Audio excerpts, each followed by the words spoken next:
Teacher नहीं है। अब टीचर क्यों नहीं है? फाइनेंस हम सीट क्रिएट नहीं कर सकते, फेडरल जाना पड़ता। अब फेडरल क्यों नहीं जाते, उधर से क्यों नहीं मिलता? क्योंकि ये सुनना, ये हमारे पे तो तनकीद मुंह खोल के करते हैं। हमारे पे तनकीद वो करे जिसका कोई माजी ना हो। जिन्होंने 5-5 साल की जो हुकूमत चलाई है और वो अब हमारे ऊपर मुंह खोलेंगे, तो या तो इस माशरे में हम सब बेवकूफ, अंधे और बहरे हैं, या हमारी यादाश्त चली गई और हम पागल हैं कि ये जो मर्जी बोलते रहे और हमें इनका माजी याद ना हो। हम क्यों नहीं क्रिएट कर सकते? जीबी वाहिद सूबा है जो अपनी सीटें ग्रेड 1 भी क्रिएट नहीं कर सकता। ये इन नालायकों की वजह से, ये किसी और की वजह से। 2012-13 तक सीटें इधर क्रिएट हो रही थी। वजह क्या हुई? जाली क्रिएशंस। और फिर जो क्रिएशंस भी अंधाधुन। और आपको एक और मजे की बात बताऊं, 2009 में हमारी जो जितनी भी तादाद थी मुलाजमीन की, वो तकरीबन मेरे ख्याल में 14,000 के करीब फिगर थी। 14,000 या कुछ 14,500 या 12,000।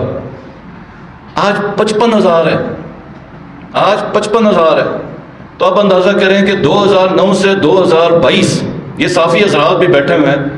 और मैं हैरान होता, वो एक याद होगा कि ख्वाजा आसिफ साहब ने असेंबली में एक बात की थी जब पनामा का स्कैंडल आया था कि मियाँ साहब कोई मसला नहीं है, ये कौम भूल जाएगी हफ्ते में। और फिर एक मैं कहता हूँ तारीखी जुमला खान साहब ने कहा था कि ख्वाजा आसिफ तुम्हारे बाप का पैसा है, ये कौम भूल भी गई तो मैं नहीं भूलने दूंगा, कि मैं इनको याद कराऊंगा। तो मैं आप लोगों से वादा करता हूं कि इनके 10 साल कम से कम मैं आपको मरते दम तक याद कराता रहूंगा, और इन्होंने जो काम किया। और बेशर्मी ये कि फिर मीडिया के सामने आके मुंह खोल कर, ये मीडिया को भी मैं याद कराता रहूंगा कि 55,000 से आप 12,000 निकालें तो 43,000। अब सुनना, 43,000 भर्तियां हुई हैं। क्या कोई पुलिस की भर्ती हुई है? नहीं हुई है। आप जाए पूछें आईजी से, ये जितनी भी पुलिस की भर्तियां होती थी, ये वो भर्तियां होती थी जो सीटें आपकी कोई रिटायरमेंट हो के उसकी सीट खाली हो गई तो उस पर भर्तियां होती थी। कोई नई सीट इनमें से किसी ने नहीं लाई। कोई एक आध अगर कोई प्रोजेक्ट अगर स्टार्ट हुआ है तो वो भी मजबूरी का कोई प्रोजेक्ट स्टार्ट हुआ तो 55,000 की जो सीटें क्रिएट हुई हैं उसमें इन्होंने पुलिस की कोई सीट क्रिएट नहीं की। कॉलेजेस, ये साहब ये बात याद रखें, ये आपको मैं बताऊंगा कि ये डायरेक्टर कॉलेजेस मेरे पास आके रोया, कहा कि सर 2011 से एक लेक्चरर की सीट क्रिएट नहीं है। 2011 से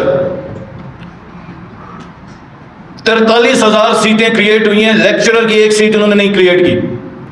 फिर उसके बाद हेल्थ में नर्सेस, किसी भी हॉस्पिटल में डॉक्टर्स ना हो तो शायद हॉस्पिटल फिर भी चले, नर्सेस ना हो तो हॉस्पिटल नहीं चलता।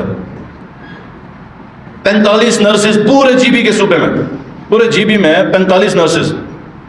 तो इन्होंने सीटें कौन सी क्रिएट की? Grade 1, grade 2, grade 4, billing clerk, helper electrician, road कुली, मेंटेनेंस, कुक, नाइब कासर। अब आपके जो 55,000 की जो सीटें हैं उसमें से 60 से 70% ग्रेड 1 की सीटें।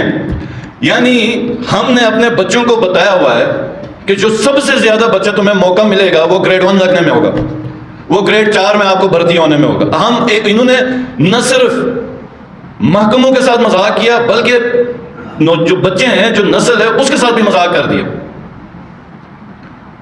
और तालीम का मकसद ही फोत कर दिया कि जब आपने ग्रेजुएशन भी कर ली और गांव में आनी ही चौकीदार की सीट है, जब आप मास्टर करते हो और गांव में आनी ही नाइब कासिद की सीट है, तो वो फिर बच्चा बैठ के बाद में सोचता है यार कि मैंने मास्टर्स करके अपने, वो बच्चा जिसने अगर मास्टर किया तो अपने बच्चे को कहेगा ना कि मैंने मास्टर करके अपनी जिंदगी खराब की, तुम शुरू से ही मेहनत कर लो, कोई और मजदूरी कर लो। तो अब हम इंशाअल्लाह ताला इस दफ़ा हमने एजुकेशन में 1500 के करीब सीटें लाई हैं, जिसमें 1200 मेरे ख्याल में टीचर्स हैं, बाकी 200-250 इनके ग्रेड 1 थे। तो मीटिंग में मैंने बड़ी नाराज़गी का इजहार किया, तुम लोगों ने ये ग्रेड 1 की सीटें क्यों क्रिएट की, ये वापस भिजवाओ और इसकी जगह पर टीचर्स क्रिएट करके ले आओ। तो ये सब मनाने में इतने तेज़ हैं हमारे वैसे महकमे वाले, इन्होंने कहा जनाब ये लैंड ओनर्स हैं तो ये बड़ा जुल्म हो जाएगा। मैं कहा कंपनसेशन दे दो, कहता नहीं ये कितने सालों से पता नहीं इंतज़ार कर रहे हैं। तो बहरहाल इन्होंने उस वक्त तो अब एक इंसान पूरे सिस्टम के साथ तो नहीं लड़ सकता। हमारे जो फाइनेंस मिनिस्टर थे वो भी इसमें शामिल हो गए थे, उन्होंने कहा कि नहीं आप कर दें, अभी निकालने दें। तो सीए साहब, अगर हमारी ये सीटें हैं अभी उनमें भर्तियां नहीं हुई हैं स्कूल की ग्रेड 1 2200-2300, तो मैं आपको कहूँगा कि फाइनेंस को लिखें और इसको भी टीचर की सीटों पे कन्वर्ट कर दें। अब आपसे जो हम स्टेयरिंग कमेटी बनाएंगे उस पर कुछ वादे कि हम सबसे पहले फोकस करेंगे आपके जितने भी, मैं मिनीमर्ग में गया 2009 में मैं आया, मैं लंदन में था, तो आते साथ ही मुझे इलेक्शन में भेज दिया गया कि आपने इलेक्शन करना है। ठीक, मैं मिनीमर्ग गया, मैं ज़िंदगी में कभी नहीं गया था, तो एक खाली बिल्डिंग पड़ी हुई थी, तो मेरे साथ जो उधर वो जो एक नहीं गाइड टाइप के जो मुझे इलाका दिखा रहे हो, लोगों की भी पहचान करा रहे हो, वो मुझे देख के परेशान, मैं उनको देख के परेशान होता था। मैं कहीं और से उठ के आया, 6-7 साल में आया ही नहीं था मुल्क में। मैंने कहा ये क्या है, तो उन्होंने कहा जी स्कूल है। तो मैं कहा इतना वीरान क्यों है? कहा ये 8-7 टीचर कोई नहीं है, तो 6-7 साल से बना हो, आज भी वो इसी तरह वीरान है। यानी बताने का वो मकसद है कि शायद गिलगित सिटी में ये हालात ना हो, लेकिन पैराफ्रीज में जाएं तो जो इंफ्रास्ट्रक्चर बना है उसमें माल मवेशी इन्होंने रखी हुई इन लोगों ने। वजह क्या है कि इन्होंने फोकस नहीं किया सिस्टम का। तो अब हमारा आपसे एक वादा है गिलगित बल्तिस्तान के लोगों से, क्या हर वो स्कूल जो किसी भी दौर में चाहे 10 साल पहले बना हो या चाहे 1 साल पहले बना हो, उसमें हम टीचर देंगे और इंशाल्लाह ताला उसमें क्लासेस स्टार्ट करेंगे ये अगले 1 साल के अंदर।